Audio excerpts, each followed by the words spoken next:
ચેપ્ટરની આપણે શરૂઆત કરીએ છીએ। ચેપ્ટરનું નામ છે પાયાના આકારોની સમજૂતી।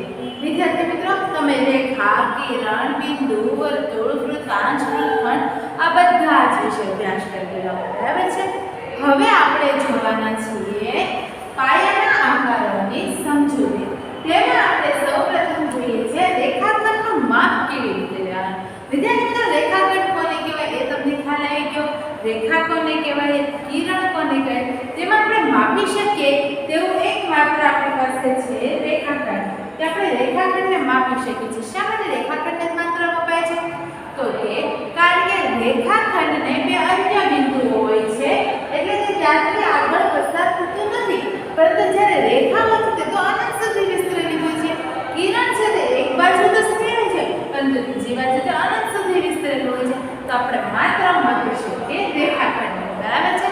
તો ચાલો આપણે આજે માપીએ છીએ રેખાખંડનું માપન કરવા જઈએ। આમ તો રેખાખંડ એ કોઈ એક રેખાનો ભાગ હોય છે બરાબર છે। આવી રીતે કોઈ એક રેખા હોય છે, એનો એકમાત્ર ભાગ હોય છે।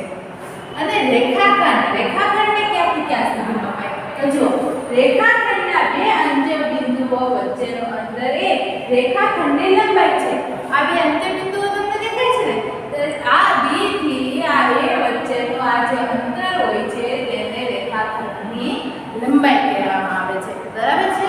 ચાલો ત્યાર પછી રેખાખંડની લંબાઈ માપપટ્ટીથી માપી શકાય છે। વિદ્યાર્થી મિત્રો, આપણી પાસે સ્કેલ હોય છે, તેની મદદથી આપણે રેખાખંડની લંબાઈ માપી શકીએ છીએ। બરાબર, માત્ર જોવાથી કે આ છે રેખાખંડ એ 2 સેમીનો હોય છે તેવી રીતે આપણે કહી શકતા નથી। જોઈને રેખાખંડ કેટલા સેમીનો છે? તો જુઓ, આ રેખાખંડ 15 સેમીનો છે બરાબર છે। એવી તો આ રેખાખંડ 20 સેમીનો છે, તો આપણે જોઈએ આ રેખાખંડ તો 4 સેમીનો થયો બરાબર। તો માત્ર અવલોકનથી આપણે જ કહી શકતા નથી કે આ રેખાખંડ કેટલા સેન્ટીમીટરનો હશે કે કેટલા મીટરનો હશે બરાબર। ચાલો રેખાખંડની લંબાઈ માપવા માટે માપપટ્ટી કરતાં દ્વિભાજકનો ઉપયોગ વધુ સારો। વિદ્યાર્થી મિત્રો, માપપટ્ટીમાં આપણે એક્ઝેક્ટલી ચોક્કસ માપ નથી મેળવી શકતા। આમ તો મેળવી શકીએ છીએ, એમ તો માપપટ્ટીથી પણ રેખાખંડની લંબાઈ મેળવાય, પરંતુ લંબ દ્વિભાજક આ મારી પાસે પરિકર છે। આ પરિકરનો આ છેડા જેવો એક બીજો છેડો હોય છે, તેને દ્વિભાજક કહેવામાં આવે છે। દ્વિભાજકની કેવી રીતે લંબાઈ? તો કે સ્કેલ પર આપણે આવી રીતે બંને છેડા રાખીએ, આપણને ખબર પડે કે આ 3 સેન્ટીમીટરનો છે, તો આપણે આવી રીતે માપી શકીએ છીએ બરાબર। ચાલો ત્યાર પછી કોઈ રેખાખંડના માપનમાં માપપટ્ટીની વધુ પડતી જાડાઈ ખોટું માપ આપે વળે આપણે આંખ પણ લંબ દ્વિભાજક પર રાખવી, લંબ દિશામાં રાખી માપન કરે એ જરૂરી છે। વિદ્યાર્થી મિત્રો, ક્યારેક સ્કેલને જાડાઈ હોય છે તે વધારે જાડી હોય છે બરાબર છે, એવી સ્કેલ યુઝ નહીં કરવાની, સાદી સિમ્પલ સ્કેલ જ યુઝ કરવાની બરાબર છે। તો આ સ્કેલની જો જાડાઈ વધુ હોય તો રેખાખંડનું માપ કેવું આપે? ખોટું આપે। તે ઉપરાંત જો આવી રીતે આપણે રેખાખંડ હોય તો મારી તો સીધી જ રેખા બરાબર, સીધા આંખને એક્ઝેક્ટલી આમ લંબ જ લે તેવી રીતે જ માપે। પછી હું આવી રીતે માપ સ્કેલ લઈને તો પણ કંઈક બીજું આપણને દેખાય, આવી રીતે પણ બીજો દેખાય, પરંતુ આપણે એક્ઝેક્ટલી આવી રીતે જ માપવી જોઈએ બરાબર। એટલે આપણી આંખ છે તે રેખાખંડથી એક્ઝેક્ટલી લંબ દિશામાં લેવી જોઈએ। ત્યાર પછી જો ધારો કે કોઈ રેખાખંડ AB આપેલો છે, આ AB ઉપર એક્ઝેક્ટ અહીંયા કોઈ પણ જગ્યાએ કોઈ બિંદુ C આપ્યો છે બરાબર, વચ્ચે પણ હોય, અહીંયા પણ હોય, અહીંયા પણ હોય, કોઈ પણ જગ્યાએ બિંદુ C આપ્યો હોય તો તેનો મતલબ એ થાય કે AC વત્તા CB બરાબર AB બરાબર છે। ચાલો તમને એમ થાય કે અહીંયા મારે અહીંયા બિંદુ નથી C લેવું, મારે અહીંયા લેવું છે, તો પણ એ જ થાય AC અહીંયાથી આપણે અહીંયા સુધી AC અને AC થી CB, એનો મતલબ શું થશે? AB બરાબર છે। ચાલો તો આ બધું તમે લખી લો। ત્યાર પછી આપણે જોઈએ છીએ આગળ સ્વાધ્યાય 5.1। તો વિદ્યાર્થી મિત્રો, હવે આપણે જોવા જઈ રહ્યા છીએ સ્વાધ્યાય 5.1। જો તો સ્વાધ્યાય 5.1 માં પ્રશ્ન નંબર 1 માં શું આપણને આપ્યું છે? આપણે સ્વાધ્યાય 5.1 સંપૂર્ણપણે આ રેખાખંડ પરથી જ લખવાનું છે બરાબર છે। જેટલું હું અહીંયા લખાવું છું તે બધું તમારી નોટબુકમાં ફરજિયાતપણે લખવું. ચાલો સ્વાધ્યાય 5.1 ની આપણે શરૂઆત કરીએ. જુઓ તો તમારા પાઠ્યપુસ્તકમાં પેજ ક્રમાંક 88 પર સ્વાધ્યાય 5.1 માં પ્રશ્ન ક્રમાંક 1. માત્ર નિરીક્ષણ કરી રેખાખંડોની સરખામણી કરવામાં કયો ગેરલાભ છે? વિદ્યાર્થી મિત્રો, આવા ક્વેશ્ચન તમને એક્ઝામમાં પૂછાતા નથી, પરંતુ તમારે જાણ ખાતર અને સ્વાધ્યાયમાં આપ્યા છે તે ખાતર આપણે જોવું જરૂરી છે કે માત્ર નિરીક્ષણથી આપણે નિરીક્ષણ કરી રેખાખંડોની સરખામણી કરવામાં શું ગેરલાભ થાય છે. ચાલો આપણે જોઈએ. જો અહીંયા હું કોઈ એક રેખાખંડ દોરું છું, તે રેખાખંડનું માપ રાખું છું 10 સેન્ટીમીટર, બરાબર છે? આ 10 સેન્ટીમીટરનો છે. એની બાજુમાં એક બીજો રેખાખંડ દોરું છું, જેનું માપ રાખું છું 10.5 સેન્ટીમીટર. જો મિત્રો, આ બંને રેખાખંડો તમને સમાન દેખાતા હશે, બરાબર ને? સમાન, મને પણ સમાન જ દેખાય છે કે આ 10 છે, આ જેવો જ રેખાખંડ છે, બરાબર? પરંતુ હકીકતમાં આ રેખાખંડ AB છે તે 10 સેન્ટીમીટર સેમીનો છે, બરાબર? અને આ રેખાખંડ CD છે તે 10.5 સેમીનો છે. તો જો મિત્રો, શું આ રેખાખંડ સરખા થયા? નહીં ને. તો માત્ર અવલોકનોથી આપણે આ ગેરફાયદો આપણને જોવા મળે છે. તો તમે જવાબમાં શું લખશો? કે માત્ર અવલોકનથી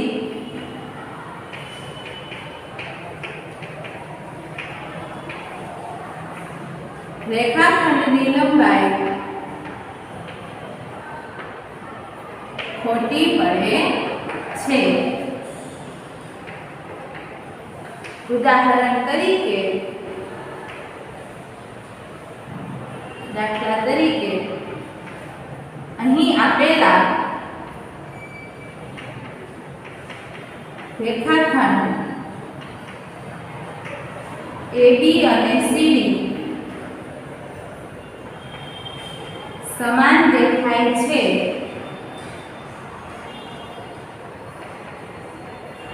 પરંતુ તેની લંબાઈ સમાન નથી, બરાબર છે? તમારે અહીંયા લખવાનું છે પરંતુ તેની લંબાઈ સમાન નથી. ત્યાર પછી આપણે જોઈએ છે બીજો પ્રશ્ન. રેખાખંડની લંબાઈ માપવા માટે માપપટ્ટી કરતા દ્વિભાજક શા માટે વધુ ઉપયોગી છે?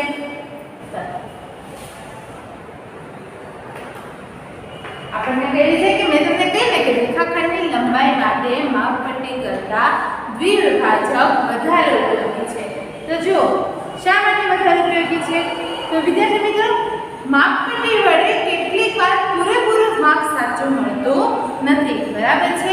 માપપટ્ટી વડે આપણે જે કંઈ પણ અવલોકન કરીએ છીએ લંબાઈનું, તે પૂરેપૂરું આપણને માપ સાચું મળતું નથી, પરંતુ દ્વિભાજકની મદદથી આપણને પ્રમાણભૂત માપ મળે છે, બરાબર છે?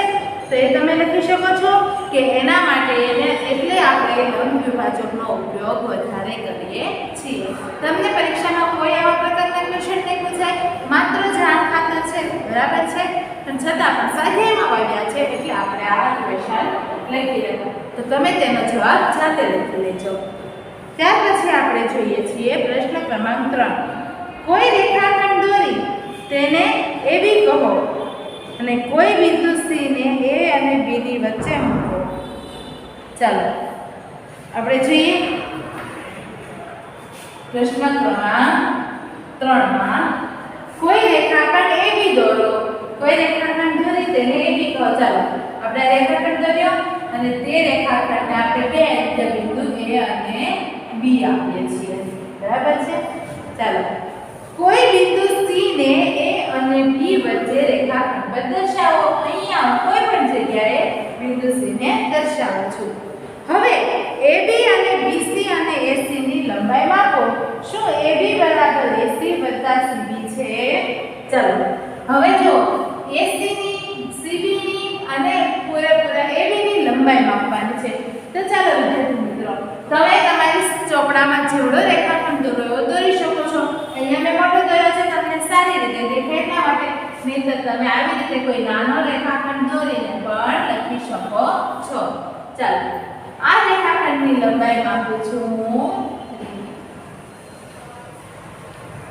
ચાલો આ રેખાખંડની લંબાઈ હું 10 સેન્ટીમીટર કહું છું, બરાબર છે? હકીકતમાં રેખાખંડની લંબાઈ 45 સેન્ટીમીટર છે, પરંતુ તમે તમારા માં 10 સેન્ટીમીટરનો કરજો, બરાબર છે?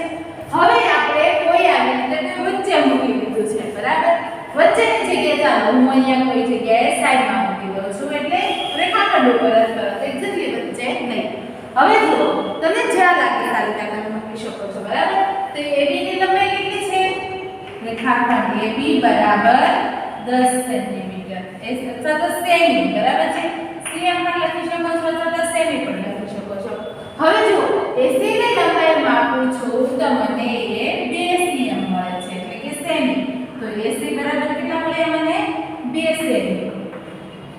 અને CB બરાબર મને 8 મળે છે, તો CB બરાબર 8 સેમી, બરાબર છે વિદ્યાર્થી મિત્રો?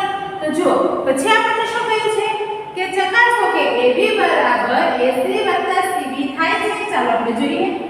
AB બરાબર AC વત્તા CB, બધાના માપ મૂકી દઈએ. AB બરાબર 10 છે, AC બરાબર 2 છે અને CB બરાબર 8. તો કે હા, જમણી બાજુ અને ડાબી બાજુ સરખી છે, તેથી હા AB બરાબર AC પ્લસ CB થાય છે.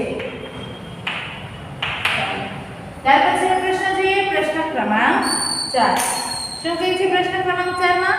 કે રેખા પર 3 બિંદુઓ A, B અને C છે. જો AB બરાબર 5 હોય, BC બરાબર 3 અને AC બરાબર 8 સેમી હોય તો કયું બિંદુ બાકીના બેની વચ્ચે હશે? જો વિદ્યાર્થી મિત્રો, તમે આ સૌપ્રથમ લખી લો, ત્યાર પછી આપણે પ્રશ્ન ક્રમાંક 4 શરૂ કરીએ. વિદ્યાર્થી મિત્રો, આપણને પ્રશ્ન ક્રમાંક 4 માં કહ્યું છે અલગ અલગ માપ આપ્યા છે, બરાબર? રેખાખંડના. અને આપણને કહ્યું છે કે આમાંથી કયું બિંદુ કોની વચ્ચે હશે તે આપણે કહેવાનું છે. ચાલો પ્રશ્ન ક્રમાંક 4, તેમાં રેખા પર 3 બિંદુઓ છે. ચાલો આપણે કયા રેખા દોરી લઈએ, બરાબર? એને પર 3 બિંદુ આપવામાં આવ્યા છે, A, B અને C, બરાબર? તો આપણે મૂકી દઈએ A, B અને C, બરાબર? સોરી, આપણે આવી રીતે પહેલા ને મૂકી છે કે આપણે માપ આપ્યા છે. ચાલો તો A અને B વચ્ચે કેટલું અંતર છે? 5 સેન્ટીમીટર. ચાલો હું અહીંયા સુધી 5 સેન્ટીમીટર કહું છું, તમારે જાતે માપવાનું છે, બરાબર છે? અહીંયા કોઈ એક રેખા ઉપર મૂક્યો, ત્યાર પછી આવી રીતે સ્કેલ મૂકવાની છે, 0 થી શરૂઆત કરવાની, બરાબર? અહીંયા જે 0 નો કાપો આવે છે ને ત્યાંથી શરૂઆત કરવાની, ત્યાં એક બિંદુ રાખવાનું અને જ્યાં 5 આવતું હોય ત્યાં આવી રીતે 5 ઉપર લીટો દોરવાનો અને ત્યાં આવી રીતે બિંદુ દર્શાવી દેવાનું, બરાબર છે? તો AB બરાબર કેટલા થયા? 5 સેમી, બરાબર છે? ચાલો ત્યાર પછી શું કહ્યું છે આપણને કે BC બરાબર 3 સેમી. તો BC થી આવી રીતે ફરીથી માપ આપવાનું, 0 નો જે કાપો છે તે રાખવાનો અને આવી રીતે BC બરાબર C બિંદુ મૂકી દેવાનું, જ્યાં 3 સેમી મૂકી દીધા. અહીંયાથી કેટલા થશે? આ 3 સેમી, બરાબર છે?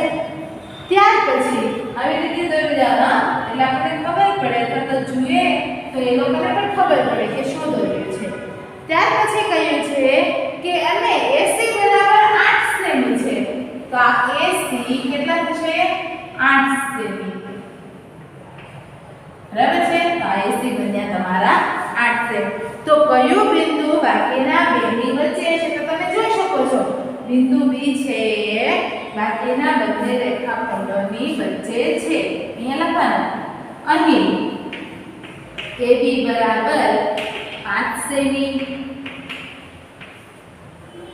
BC બરાબર 3 સેમી અને AC બરાબર 8 સેમી છે. તેથી AB વત્તા BC બરાબર AC થાય છે. તેથી બિંદુ BA બિંદુ A અને C ની વચ્ચે આવેલા છે.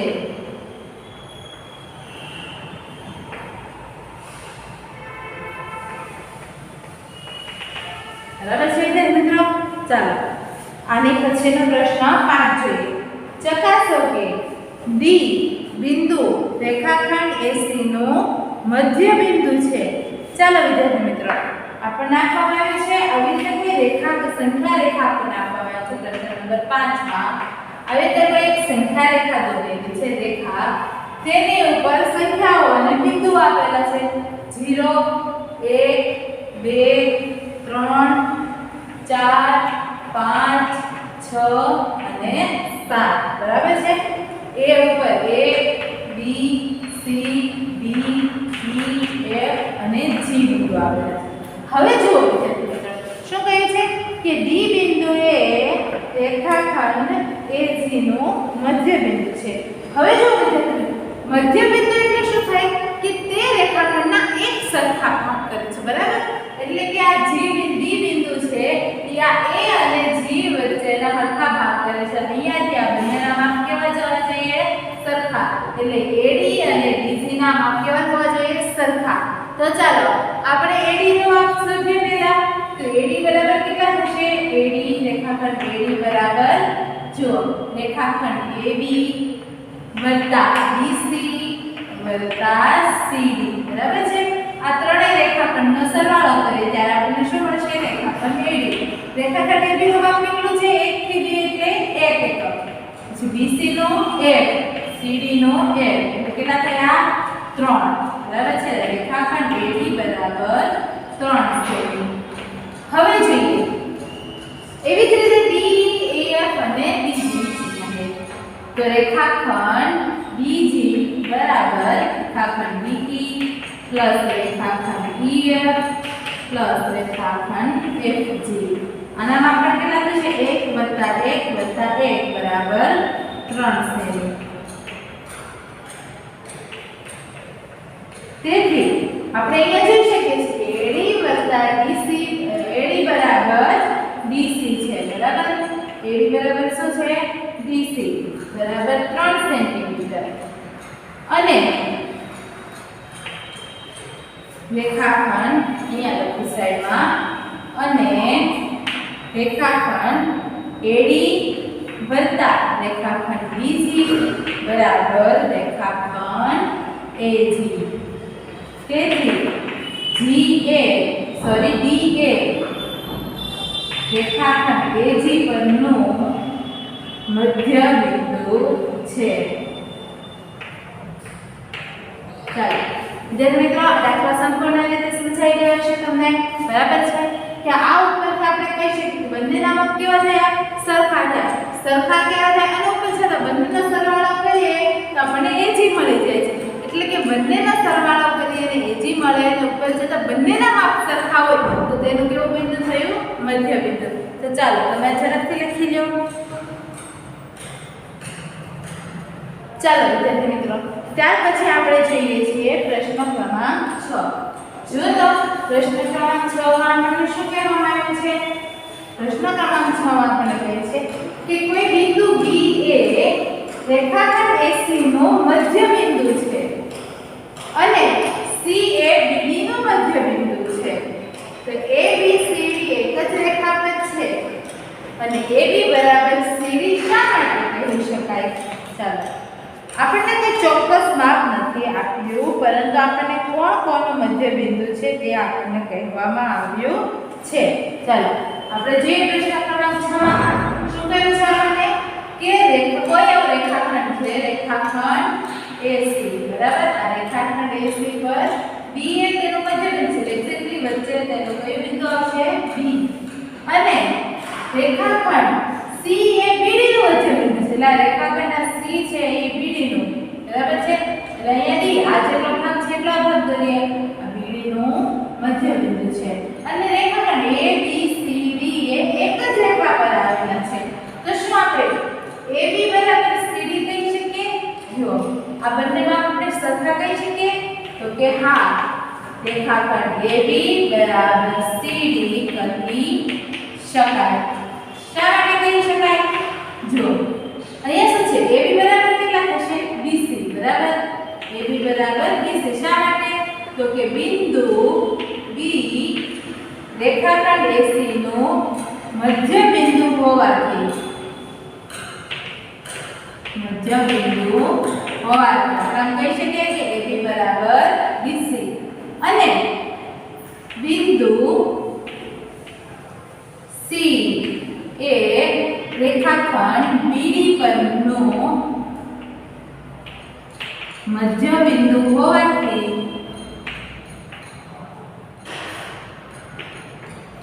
આપણે આમ પણ કહી શકીએ રેખાખંડ BC બરાબર CD.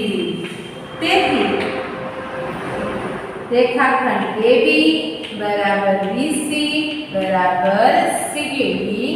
તેથી આપણે આમ પણ કહી શકીએ કે રેખાખંડ AB બરાબર CD. બરાબર છે વિદ્યાર્થી મિત્રો? આપણે જેમ કહીએ કે 1 બરાબર 1 થાય છે અને પછી પાછું એમ પણ કહીએ કે 1 બરાબર 1 થાય છે, તો આપણે એવું કહી શકીએ કે 1 બરાબર 1 બરાબર 1 હોવાથી 1 બરાબર 1 બની ગયું ને? તેવી જ રીતે બરાબર છે. તો પ્રશ્ન ક્રમાંક 6 અહીંયા તમારો પૂર્ણ થાય છે. ત્યાર પછી આપણે જોઈએ છીએ પ્રશ્ન ક્રમાંક 7. જો તો તમારા પાઠ્યપુસ્તકમાં શું કહે છે પ્રશ્ન ક્રમાંક 7 માં? તો કે 5 ત્રિકોણ દોરી, કેટલા ત્રિકોણ દોરવાના છે આપણે? 5 ત્રિકોણ દોરવાના છે. 5 ત્રિકોણ દોરી તેમની બાજુઓ માપો. દરેક સ્થિતિમાં ચકાસો કે કોઈ પણ બે બાજુના માપનો સરવાળો હંમેશા ત્રીજી બાજુ કરતા વધુ જ હોય છે. બરાબર છે વિદ્યાર્થી મિત્રો? ચાલો આપણે કોઈ એક ત્રિકોણ દોરીએ છીએ. હું તમને બે ત્રિકોણ માટે બતાવું, તમે તમારી રીતે બાકીના 3 ત્રિકોણ માટે તમારે જાતે દોરવાનું છે. ક્યારેક એવું બની શકે છે જો સમબાજુ ત્રિકોણ હોય તો બધી ત્રિકોણોનું માપ કેવું થઈ જાય? સરખું થઈ જાય. બરાબર છે? ચાલો આવો કયો ત્રિકોણ દોરું છું કે જેનું એક બાજુનું માપ 2 સેન્ટીમીટર રાખું છું. બરાબર છે? અને આ બીજી બાજુનું માપ હું 3 સેન્ટીમીટર રાખું છું. ત્યારબાદ હું અહીંયા કોઈ એક ત્રીજી બાજુ દોરું છું કે જેનું માપ આપણને કેટલું મળે છે? 4 સેન્ટીમીટર. બરાબર છે? તો ત્રિકોણ A, B અને C માટે તમારે પણ માપ લઈને દોરવાના છે. બરાબર છે? ચાલો આ પહેલો ત્રિકોણ દોરું છું. અહીં AB બરાબર 2 સેન્ટીમીટર અને BC બરાબર 3 સેન્ટીમીટર તથા AC બરાબર 4 સેન્ટીમીટર છે. બરાબર છે? જેવી રીતે આપણે કહ્યું છે ને કે કોઈ પણ બે બાજુનો માપ છે તે ત્રીજી બાજુના માપના કે બંને બાજુના માપ છે ત્રીજી બાજુ કેવા થશે? જુદો થશે. બરાબર છે? ચાલો અહીંયા આપણે જોઈએ છીએ કે AB બરાબર કેટલા છે? 2 સેન્ટીમીટર વત્તા BC બરાબર 3, એટલે કે 2 વત્તા 3 કેટલા થશે? 5 સેન્ટીમીટર. બરાબર છે? અને જુઓ આપણે ત્રીજી બાજુ કઈ છે? AC. BC બરાબર કેટલા છે? 4 સેન્ટીમીટર. તો જો આપણને કહ્યું તે પ્રમાણે કે કોઈ પણ બે બાજુના માપનો સરવાળો છે તે હંમેશા ત્રીજી બાજુના માપનો સરવાળો કરતા કેવો થશે? વધારે થશે. બરાબર છે? આપણે જોઈએ AB વત્તા BC ગ્રેટર ધેન AC. બરાબર છે? કારણ કે AB વત્તા BC કેટલા છે? 5 અને AC કેટલા છે આપણી પાસે? 4. બરાબર છે? આવી રીતે તમે રેન્ડમલી કોઈ પણ રીતે તમને એમ લાગે મારે 1 લેવો છે તો ચાલો આ AB બરાબર 1 લઈ લો. અહીં આપણે PQR નામ લખીએ. બરાબર? PQ બરાબર A લઈ લીધો. પછી QR બરાબર તમે 7 લઈ લીધો. બરાબર છે? અને અહીંયા તમે QR બરાબર 7 લીધો તો તમે PR માપશો ને તો એ કેવા આવશે? તેનાથી વધારે જ આવશે. બરાબર છે? એવી રીતે તમે જો તમે એવી રીતે કોઈ માપ ચાલો કે તમે અહીંયા 4.5 લો છો. બરાબર છે? અહીંયા તમે 5.5 લો છો. અહીંયા તમને કેટલો માપ મળશે? 6 સેન્ટીમીટર માપ મળશે. તો અહીંયા તમારે એવી રીતે લખી નાખવાનું છે કે PQ બરાબર 5 સેન્ટીમીટર, QR બરાબર 6 સેન્ટીમીટર અને AC બરાબર PR બરાબર 5.5 સેન્ટીમીટર છે. એટલે આપણે આ બંને બાજુનો સરવાળો કરીએ છીએ તો આની કરતા કેવો થાય છે? વધારે થાય છે. બરાબર? માત્ર આ બંને બાજુ જ નહીં, જો તમે આ બંને બાજુ લો. બરાબર? કે AB વત્તા તમે AC કરો તો પણ તેનો સરવાળો કેવો થશે? આ બાજુ મટન થશે બરાબર છે ચાલો હવે આપણે જોઈએ છીએ વિદ્યાર્થી મિત્રો હવે આપણે જોવા જઈ રહ્યા છીએ આગળ સ્વાધ્યાય 5.1 પછી જે તમારે ખૂણાઓ કાટખૂણાઓ અને સરળ કોણ વિશે ભણવાનું છે બરાબર સૌપ્રથમ તમે આ લખી નાખ્યા પછી આપણે આગળ વધીએ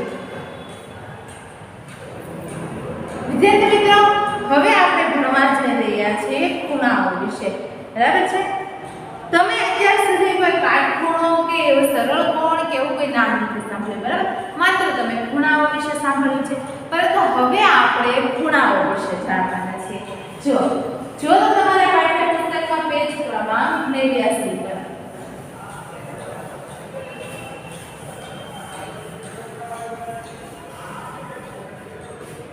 તેમાં આપણને આપ્યું છે બરાબર હવે વિદ્યાર્થી મિત્રો આ ખૂણાઓ માટે આપણે પહેલા ભૂગોળનું બી યાદ કરવાનું છે કે આપણને કહે છે કે આપણી પાસે 4 દિશાઓ હોય છે બરાબર છે આવી રીતે આપણી પાસે કેટલી દિશાઓ હોય છે 4 દિશાઓ હોય છે અહીંયા ઉપર હોય છે તે દિશાને આપણે કહીએ છીએ ઉત્તર તેની વિરુદ્ધ બાજુમાં દક્ષિણ જમણા હાથ તરફ પૂર્વ અને ડાબી બાજુ તરફ પશ્ચિમ બરાબર છે ચાલો આવા પ્રકારથી આપણી પાસે 4 દિશાઓ છે હવે વિદ્યાર્થી મિત્રો હું તમને તમારા જ પ્રમાણે કહું બરાબર ઘડિયાળની દિશામાં આપણે ઉત્તર દિશાથી પૂર્વ દિશા પર ઘડિયાળ કઈ દિશામાં ફરે આ દિશામાં બરાબર આમથી આમ ફરતી હોય છે હવે હું તમને એમ કહું કે ઘડિયાળની દિશામાં તમારે ઉત્તર દિશાથી પૂર્વ દિશા તરફ જવાનું છે તમે અહીંયા ઉત્તરથી ક્યાં જશો પૂર્વ તરફ બરાબર તો જે ખૂણો બને છે ને ખૂણો કેટલા અંશનો હોય છે 90 અંશનો બનશે કેટલા અંશનો બનશે 90 અંશ જો આપણે કોઈ એક દિશાથી ઉત્તરથી આપણે પૂર્વ તરફ ફરીએ તો આપણે કાટકોણ જેટલું અંતર કાપ્યું કહેવાય કેટલું અંતર કાપ્યું કહેવાય કાટકોણ જેટલું બરાબર અથવા તો તેને કાટખૂણો પણ કહેવાય છે કે કાટખૂણા જેટલું અંતર કાપ્યું છે કાટખૂણાનું માપ હંમેશા આવે છે 90 ડિગ્રી કેટલું માપ આવે છે તેનું 90 ડિગ્રી બરાબર છે એવી જ રીતે હવે જો હું તમને કહું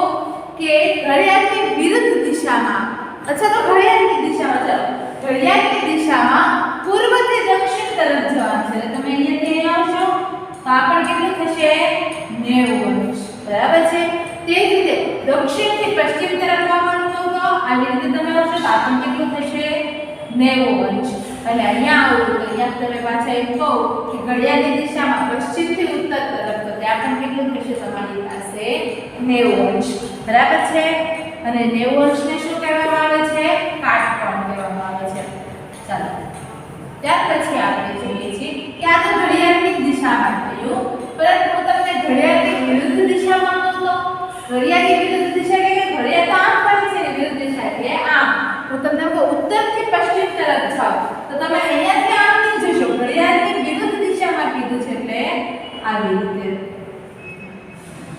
બરાબર છે આ થઈ તમારી ઘડિયાળથી વિરુદ્ધ દિશા આ કેટલું થશે 90 એનો મતલબ એમ કે તમને આવી રીતે જ્યારે કોઈ એમ બે સીધી રેખાઓ છે સીધી અને તેને લંબ તે બંનેનું માપ વચ્ચેનું માપ કેટલું થશે 90 અને 90 અંશને આપણે શું કહીએ છીએ કાટખૂણો જે ખૂણાનું માપ 90 અંશ હોય તે ખૂણાને કાટખૂણો કહેવામાં આવે છે ત્યાર પછી આપણે જોઈએ છીએ વિદ્યાર્થી મિત્રો કે હું તમને એવી રીતે કહું કે ઘડિયાળની દિશામાં પરંતુ ઉત્તરથી દક્ષિણ તરફ એટલે તમે ક્યાં જશો અહીંયાથી ઉત્તરથી દક્ષિણ તરફ બરાબર છે તો એ કેટલા અંશ આપણે તમે જુઓ તો 90 વત્તા 90 એટલે કેટલા થશે 180 અંશ બરાબર છે આ ખૂણાનું માપ કેટલું થશે 180 જ્યારે 180 અંશના ખૂણાને કહેવામાં આવે છે સરળ અથવા તો સરળ કોણ બરાબર છે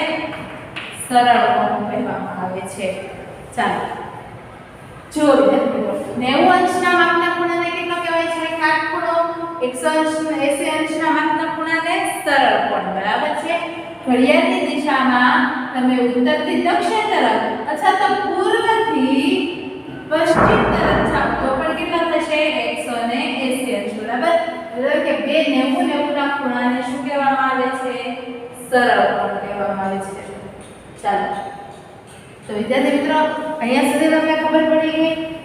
હવે જુઓ વિદ્યાર્થી મિત્રો, ઘડિયાળનો એક પરિભ્રમણ બરાબર છે. આ કોઈ એક ઘડિયાળ છે આપણી પાસે. સૌપ્રથમ તમે લખી દો, આવી રીતે દોરીને અહીંયા સાઈડમાં પણ લખી લેવું. ચાલો ત્યાર પછી વિદ્યાર્થી મિત્રો હવે આપણે ઘડિયાળ વિશે જોવાના છે કે ઘડિયાળમાં કેવી રીતે ખૂણા દેખાય છે. તમારા હાથમાં પણ અત્યારે ઘડિયાળ છે, જેવી રીતે મારા હાથમાં ઘડિયાળ છે બરાબર, અથવા તો તમારા ઘરમાં પણ અત્યારે ઘડિયાળ છે. જો ઘડિયાળ આપણી પાસે કંઈક આવી હોય છે, એમાં અહીંયા 12 લખ્યા હોય છે, અહીંયા 3, અહીંયા 6 અને અહીંયા 3 અને અહીંયા એક્ઝેક્ટલી 9 બરાબર છે. અહીંયા આગળ કાંટા આપેલા હોય છે બરાબર. ચાલો 1 2 4 5 7 8 10 અને 11. હવે જો વિદ્યાર્થી મિત્રો, હવે જો તમને એમ કહેવામાં આવે કે કાંટાનો જે ચક્ર છે બરાબર, આવી રીતે આપણા ઘરમાં જે મોટો કાંટો હોય છે તે આવી રીતે ફરતો જ હોય છે હંમેશા. અહીંયાથી ફરતો રહે છે અને અહીંયાથી ફરતો આવી રીતે જ્યારે ફરીથી અહીંયા કોઈ એક સ્થાન આવે છે, જ્યારે શરૂ થયો હોય છે ત્યાં પાછો ફરી ગયા છે. જેમ કે આપણે 12 થી શરૂ કર્યો તો 12 થી ફરી સંપૂર્ણ ફરીને ફરીથી 12 આવે છે, તો ને એક પરિભ્રમણ પૂર્ણ કર્યું કહેવાય. કેટલું? એક પરિભ્રમણ પૂર્ણ કર્યું કહેવાય. જ્યારે એક પરિભ્રમણ પૂર્ણ થાય બરાબર છે, ત્યારે કેટલા અંશનો ખૂણો બનતો હશે વિચારો તો તમે. 12 થી 3 આવે એટલે 90, પછી અહીંયા પાછા બીજા 90 એટલે 180, પછી અહીંયા આવે એટલે 270 અને અહીંયા પાછા આવે એટલે 360 અંશ ફરે. કેટલા ફરે? 360 અંશ બરાબર છે. એક પરિભ્રમણ પૂર્ણ કરે, કાંટાનું એક ચક્ર એ એક પરિભ્રમણ છે બરાબર છે. ચાલો પછી જુઓ, કાંટાનો એક ચક્ર એટલે આ એક ચક્ર થાય એને શું કહેવાય? એક પરિભ્રમણ બરાબર છે. એટલે કાંટાનો એક ચક્ર એટલે શું થશે? પરિભ્રમણ બરાબર. એક પરિભ્રમણ પૂર્ણ થાય ત્યારે આપણે કેટલું અંશ ફરીએ? 360 અંશ. હવે જો મિત્રો, તમારે આ ધોરણમાં કેટલું શીખવાનું છે તો કે જ્યારે કાંટો 1/4 કેટલું ફરે છે? 1/4 બરાબર છે. એટલે કે સંપૂર્ણ પરિભ્રમણનો ચોથો ભાગ એટલે કેટલા થશે? જુઓ, આ એક ભાગ, આ બીજો ભાગ અને આ ત્રીજો ભાગ. બરાબર, એક બીજો અને ત્રીજો અને ચોથો, એનો કોઈ પણ એક ભાગ એટલે એક ભાગ ફરે છે. એટલે કે અહીંયાથી આટલું ફરે છે બરાબર છે. એટલો અંશ ફરે ત્યારે આ અંશને શું કહેવામાં આવે છે? આટલા પરિભ્રમણને શું કહેવામાં આવે છે ખબર છે? 1/4 પરિભ્રમણ. એટલો કહેવામાં આવે છે 1/4 પરિભ્રમણ. એનો મતલબ એમ થાય કે એક પરિભ્રમણનો ચોથો ભાગ. જ્યારે 1/4 પરિભ્રમણ ફરવામાં આવે ત્યારે આપણે કેટલો ખૂણો માપીએ છીએ? 90 અંશનો. અહીંયા કેટલો અંશ આપણે ફરીએ છીએ? 90 અંશ ફરે બરાબર. 1/4 પરિભ્રમણ માટે કેટલા અંશ ફરીએ આપણે? 90 અંશ. ત્યાર પછી જો અડધું પરિભ્રમણ કહેવામાં આવે. કેટલું પરિભ્રમણ? અડધું પરિભ્રમણ એટલે કે 1/2. અડધું એટલે કેટલું થશે? 1 અને 2 કે 1/2 એટલે 2 આખો પરિભ્રમણનું અડધું બરાબર છે. એટલે અહીંયા સુધી આ એક પરિભ્રમણ થયું, આ તેનું બીજું પરિભ્રમણ બરાબર. તો જો આખું ચક્ર આટલું હતું, ફર્યા કેટલા? આટલું બરાબર છે. અડધું ફર્યા. આ જે રેખાંકિત કરેલા છે તે ફરેલા છે. આખું ચક્ર આટલું હતું, તેમાંથી પહેલા 1/4 ભાગ ફરે તો 90 અંશ. હવે અડધું ફરે એટલે 90 વત્તા બીજા 90 એટલે કેટલા થશે? 180 અંશ ફરે છે બરાબર છે વિદ્યાર્થી મિત્રો. તો તમે આ જોઈ લો. એક પરિભ્રમણથી રચતા ખૂણાને સંપૂર્ણ ખૂણો કહેવાય છે બરાબર છે. એટલે કે આ એક પરિભ્રમણ અહીંયાથી શરૂઆત કરીને અહીંયા સુધી આવે એટલે 360 અંશને આપણે શું કહેવાય છે?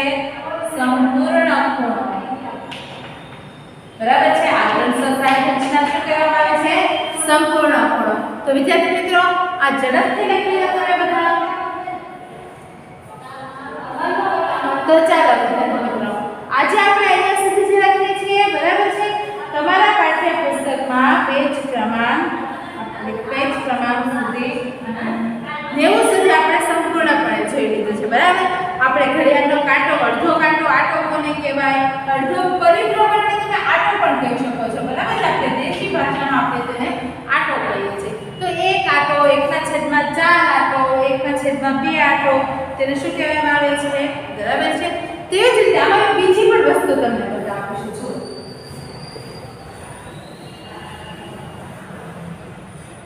આવી રીતે તમને અહીંયા 12 થી તો ખબર પડે. બરાબર છે. આવી રીતે તમને 2 થી શરૂઆત કરી અને એમ કે 1/4 પરિભ્રમણ કરો તો કેટલા કરશો તમે? જેવી રીતે 12 થી તમે 1, 2 અને 3 પર આવ્યા તેવી રીતે 1, 2 અને 3 પર. બરાબર છે. એટલે અહીંયા સુધીના પરિભ્રમણને તમે શું કહેશો? અહીંયા સુધીના પરિભ્રમણને તો અહીંયા સુધીનું પરિભ્રમણ કરીએ આપણે એને આપણે કહીએ છીએ 90 ડિગ્રી. બરાબર છે. હવે જુઓ, જેવી રીતે આપણે 1/4 અને 1/2 જોયા તેવી રીતે આપણે 3/4 જોઈએ તો 3/4 એટલે આટલું થશે.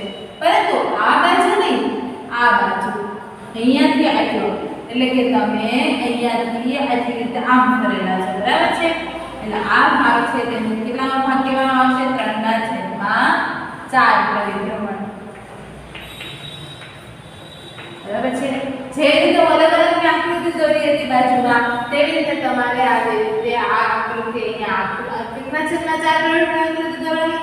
તો 1/2 ની 3/4 જે આપણા પાઠ્યપુસ્તકમાં પણ આપ્યું છે પેજ ક્રમાંક 89 પર તેવી રીતે પણ તમે કરી શકો છો. બરાબર છે.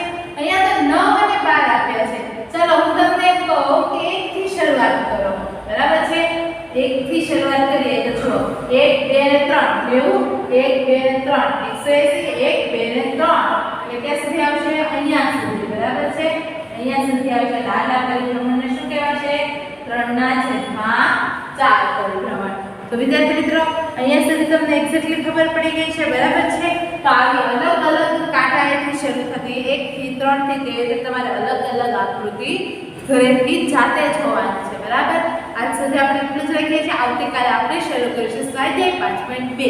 તો ચાલો વિદ્યાર્થી મિત્રો તમે આ સંપૂર્ણ